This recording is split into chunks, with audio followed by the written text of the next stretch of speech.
dermatologue vétérinaire. J'ai exercé pendant 18 ans en tant que véto-généraliste avant de décider de changer un petit peu d'orientation.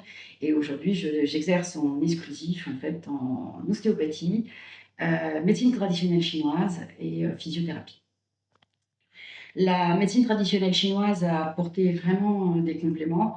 On a beaucoup d'outils qui permettent de soulager les animaux de différentes façons. Ça reste une médecine à part entière, hein, qui est assez ancienne, qui est reconnue au niveau de l'évidence de base médecine, parce que finalement, il a été largement prouvé qu'il y avait des différentiels de voltage, de microvoltage au niveau de la peau, et que ces microvoltages étaient modifiés une fois qu'une aiguille en fait, acupuncture intervenait dessus. Donc à partir de là, même s'ils ne peuvent pas prouver l'existence de ces lignes de méridiens théoriques, finalement ils reconnaissent l'existence qu'il se passe quelque chose et qu'il y a forcément une incidence du coup sur le corps.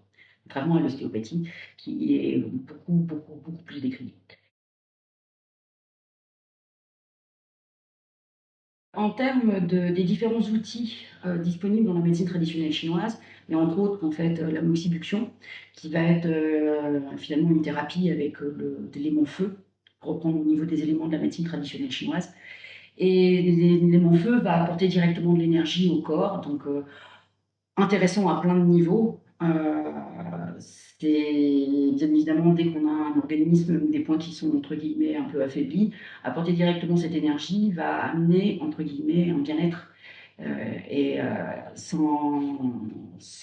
en rééquilibrant, en contribuant à rééquilibrer en fait tout le reste. Donc dans les différents apports, classiquement on utilise des aiguilles avec des moxas. Les aiguilles avec les moxas ont plein de qualités et les moxas sont souvent des armoises de feu, donc récoltées du coup en saison d'été, d'où la notion d'armoise de feu.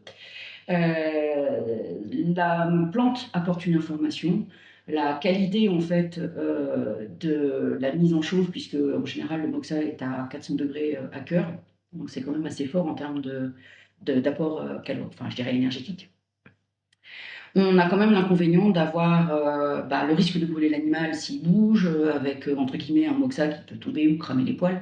Donc ça, c'est pas toujours, on va dire, très confortable. Donc quand on met des plaquettes pour protéger, l'inconvénient c'est qu'on perd une partie de l'effet bénéfique de l'aura en fait calorique. Donc du coup, quid? Et on a en plus le bonheur et le plaisir d'avoir la fumée.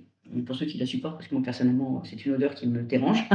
Donc, résultat des courses, j'étais face un peu à un dilemme, tendance à minorer l'utilisation ou l'intérêt de l'apport de la moxibuction sur les animaux en consultation. Plus facile sur les chevaux parce que finalement c'est extérieur, mais du coup quand je suis en consultation dans mon cabinet, compliqué parce qu'il y avait quand même pas mal d'effets secondaires derrière qui moi pouvaient me déranger ou déranger mes clients.